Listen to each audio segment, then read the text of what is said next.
بسم الله الرحمن الرحيم نحمده ونصلي ونسلم على رسوله الكريم سيد الأنبياء والمرسلين وعلى آله وأصحابه أجمعين إلى يوم الدين أما بعد.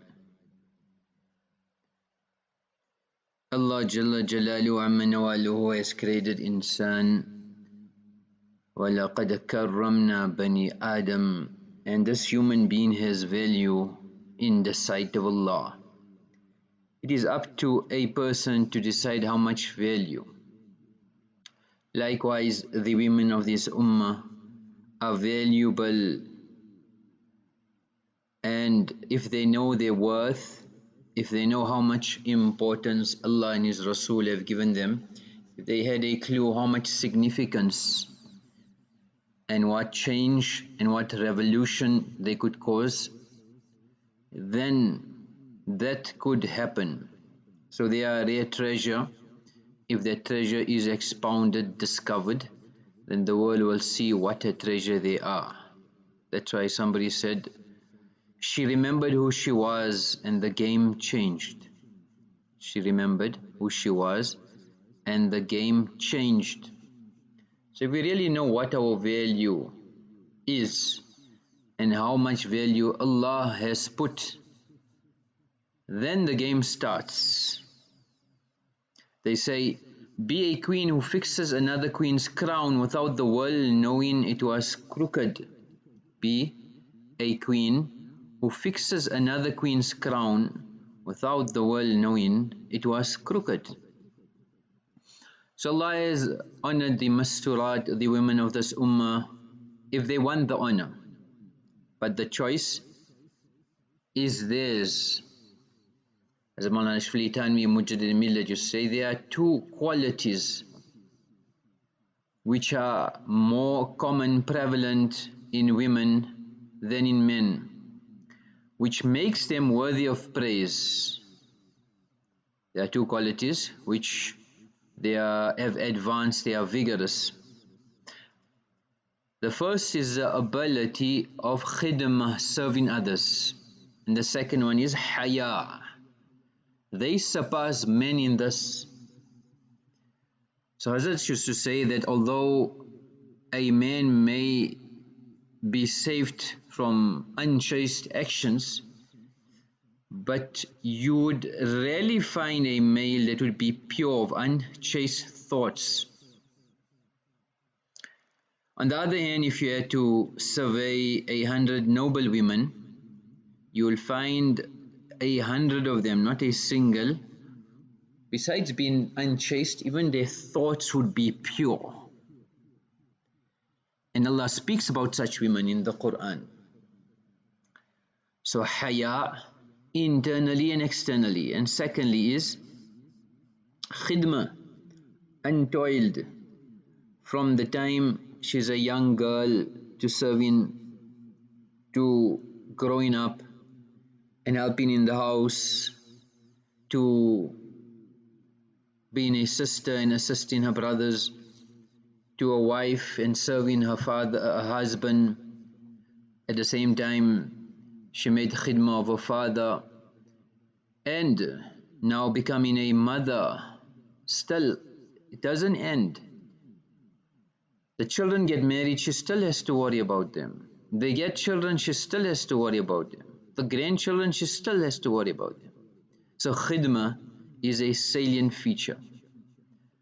So these two qualities, now Allah has given them these special qualities. Likewise, there are many other qualities. If it is channeled correctly in the right direction, the potential is humongous. You cannot fathom what heights they can reach. Other ulama have listed other qualities. They say there are two other special qualities of women. One is they cry a lot, and one is they talk a lot. So this can be used for the right, the correct path, or the wrong.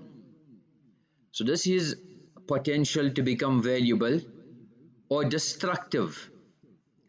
So this tongue can be used for da'wat, inviting to Allah, and dua. So instead of speaking about the creation, speak to the Creator. Speaking to Allah is dua, and speaking about Allah is da'wat. So the tongue should be used for da'wat and dua. And in this da'wat for the fikr and the hidayat of mankind, we are restless, shall be making dua and crying for their hidayat. So now the tears and the tongue will be used in the correct avenue. So if she chooses the road to goodness and piety, she will surpass many and become exemplary. But if she chooses the route of evil, then she may shame the devil. So the choice is ours.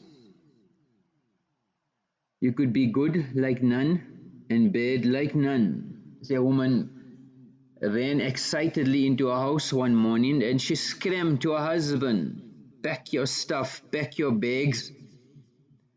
I just won a competition. I've won millions of dollars." So husband was elated, thrilled. "You won?" Yes, I won. So he asked her, "Shall I pack for warm weather or cold?" Thinking, now we retired, we set for life. My wife's going to take me on a holiday, going to enjoy the money. So the wife replied, "Whatever, as long as you're out of the house by noon. As long as you're out of the house by noon." So when it comes to being generous, none can be like her, and ruthless likewise. That's why people make a joke. They say, why do most men die before their wives? Because they want to. But if that wife was a wife of the women of Jannah, then every moment is turmoil for him. So the choice is ours. Allah subhanahu wa ta'ala has put in this potential in the women of this ummah. They can surpass like none other. That's why he said the honeymoon period is over when the husband calls home and he wants to leave a message to say, "I'm going to be late for dinner." And the wife's phone goes to the voice message or the answering machine, and the machine says, "Supper is in the microwave. Supper is in the microwave." So this tongue, these tears can be used for the correct avenue or the wrong. Whether it's plotting evil, harming others, backbiting, speaking lies, cursing, displaying, showing ingratitude. So how grateful are we? So gratitude is an important quality. Nabi alayhi salam has said, "O kama qal wa qumtu ala babin nar fa idha amatum man dakhalaha an-nisa." When I looked into Jahannam, I seen most of the inmates were women. اطلعت في الجنة فرأيت أكثر أهلها الفقراء. When I looked into Jannah, I seen most of the inhabitants were the fuqara, the poor. واطلعت في النار فرأيت أكثر أهلها النساء. But when I looked into Jahannam, I seen most of the inhabitants were women. So Nabi alayhi salam has encouraged, "Ya ma'ashara nisa." What should you do? Tasaddaqna. Give a lot of charity. Because we cannot estimate the power of sadaqah. وَاكْثِرْنَا مِنَ الْإِسْتِغْفَارِ. An increase in tawbah, repentance, istighfar. فَإِنِّي رَأَيْتُكُنَّ أَكْثَرَ أَهْلِ النَّارِ فَقَالَتِ امْرَأَةٌ مِّنْهُنَّ. So that's the wisdom, that's the tongue now. One of the wise women said, وَمَا لَنَا يَا رَسُولَ اللَّهِ. How come? تُكْثِرْنَ اللَّعْنَ. Where's the problem, O Nabi of Allah? You curse a lot. The tongue was used in the wrong avenue.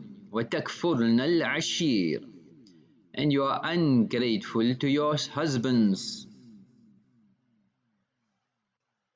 Then the conversation ensued. Point being that this potential that Allah subhanahu wa ta'ala has given us can be used or abused. In the riwayat of Bukhari, Ismail alayhi salatu wassalam got married. Ibrahim alayhi salam came to visit him. He found he wasn't there. He met the wife. She didn't recognize him. He asked about the whereabouts. She said he's gone to find sustenance for us. He's maybe gone out hunting. So he inquired on their conditions. She said, and she complained, we are in a bad state and undergoing constraints and poverty. So he said, when your husband arrives, give him my salam and tell him to change his doorstep. When Ismail alayhi salam returned, did anyone come? Yes, an old man with such appearance. He inquired, thus was it. And I told him, we were experiencing difficulty and hardship. What did he tell you? Did he leave any message? Yes, he said, change your doorstep. Give you the message to tell you to change your doorstep. He said, this is my father Ibrahim, and he has instructed me to separate from you. And then he remarried. Ibrahim alayhi salam visited. Same conversation ensued. She praised Allah and she said, we are in a good condition, enjoying prosperity. So one is our difficulties, ashku bathi wa huzni, complain to Allah. And secondly is that no matter what condition you are in, you're always better off than somebody else. So he said, give your husband a message. When your husband arrives, convey my salam to him and tell him to look after his doorstep. So when Ismail alayhi salam returned, same conversation. What did he tell you? He told me, this message here, that was my father. You are the doorstep. And he instructed me to keep you as my wife and look after you. Ibn Hajr has mentioned in Fathul Bari and in explanation, he said the doorstep is a form of protection. So the wife in the home is there to protect the home, to protect the husband, to protect the children. She guards everything in the absence of her husband. Likewise, how the doorstep never moves and remains in one place, the place for the wife is in the home. And that's why the word doorstep was used to refer to the women of the home. So this quality here, the tongue can be grateful. لو أحسنت إلى إحداهن الدهر ثم رأت منك شيئا. You could do an entire lifetime good to them. Nabi alayhi salam is explaining. One day, one occasion, one moment. So her wardrobes are full, there's no space. She's got racks and racks of shoes and bags and jewelry and watches. One day you did one thing, one mistake, one flaw, with a fully cladded, laced clothing, shoes, watch, bangles, a diamond, 20-carat diamond ring dazzling, she'll point that finger at you after 40 years and say, Ma ra'aytu minka khayran qattu. I haven't seen any good ever in my lifetime. Allama Ibn Hajr Haythami has mentioned that in these riwayat, wa'id shadid, warnings to highlight being ungrateful to one's husband. And commentators have said generally this is the nature of humans. Innal insana li rabbihi lakanud. Surely this human is ungrateful. He will count Hassan is mentioned, he will count the masa'ib and calamities, وَيَنْسَى النِّعَمْ. He'll forget all the bounties. يَا أَيُّهَا الظَّالِمْ فِي فَعْلِهِ والظلم مردون على من ظلم إلى متى أنت وحتى متى تشكو المصيبات وتنسى النعم. Like the poet says, that, oh, your oppressor, how long are you going to be ungrateful? You complain about the difficulties and you forget about the bounties. Allama Shaykh Bukhari Rahimahullah, Babu Kufran, is given the meaning of ingratitude also, where you don't obey, So one is with the tongue and one is not listening to the husbands. So again, Allah has put in potential. It's where we want to use this potential. Ibn Kathir is mentioned his Bidayah wa Nihaya, an incident when Nabi ﷺ went for Mi'raj and he perceived a beautiful and exquisite fragrance. So he inquired from Jibreel, what is this beautiful fragrance? So he replied, it is a fragrance from the grave of a woman who would comb the hair of Pharaoh's daughter and her children. So what was this story? There was a king amongst the Bani Israel who had two sons, Hajr and Ilyas. Hajr embraced Islam. There was a monk and he accepted Islam. So Ilyas told his father, my brother, he has no inclination to become king, and we need somebody as a successor. So why don't you get him married? His son will be an ideal successor. So the father got him married, and when he met his wife, he said, I have no need for a wife. If you wish, I will divorce you and you can go your way, or you can remain with me and we can worship Allah together, but on condition that you should keep the secret and not inform anybody that we never got intimate and engage in ibadah. She chose the option to stay with him. After 1 year, the king summoned his wife and asked her, you are young, there's no children. She said, children are from Allah. If He wishes, you will be a child. If not, so the king thought, so maybe she's barren. So he commanded the son to divorce her, and he got him married again. Again, same conversation, and the wife chose to stay with him. After the year elapsed, the king summoned the wife, asked her what had happened. So she divulged the secret. She doesn't have any need for women, for me. He just engaged in ibadah and we have not shared the bed together. When he heard this, he summoned the son. He knew it was, the secret was divulged, and he fled. So the king sent his soldiers to capture him, but they were unsuccessful. Some woodcutters that were there at that place where he was, in an island, they seen him, they returned. It so happened that they were in the court of the king and their discussion was about his son, and the one said, yes, I seen him. He said, what's your proof? He said, the second man knew the identity and wanted to protect him, so he never divulged the secret. He denied it. So the king concluded that the first man was lying, killed him. The punishment that time for lying was death. And the second wife as well, he thought so he had lost his son because of her, so he executed her as well. So Khadir's first wife was making ibadat, worshipping Allah, and one day a person passed by and she heard this man reading Bismillah, making dhikr. She asked him, where did you learn this? He said he was a woodcutter. He met Khadir on an island and accepted Iman and Islam, and he taught him. So they got married and she had children.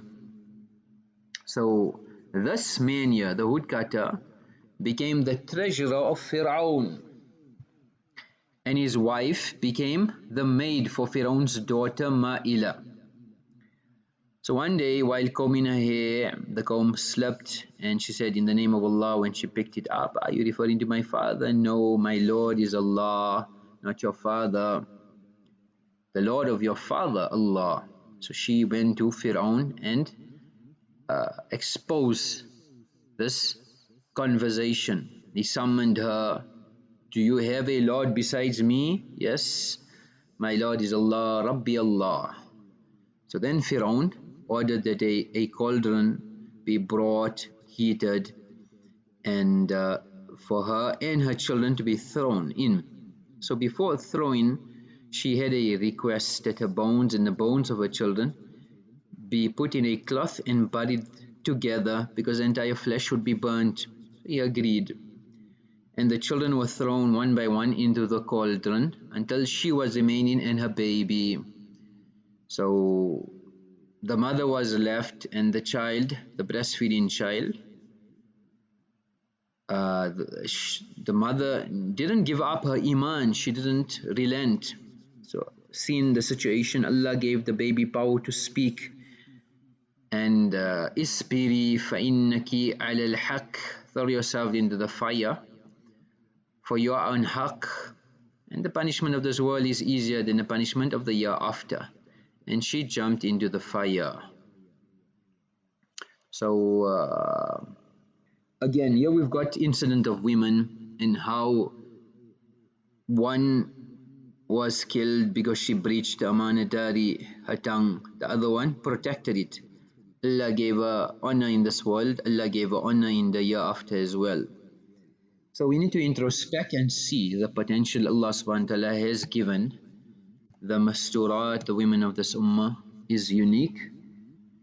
It just needs to be used in the right direction. May Allah subhanahu wa ta'ala give us tawfiq of utilizing the time, the wealth, the potential Allah has given us in the correct avenue. Wa akhiru da'wana anil hamdulillahi rabbil alamin.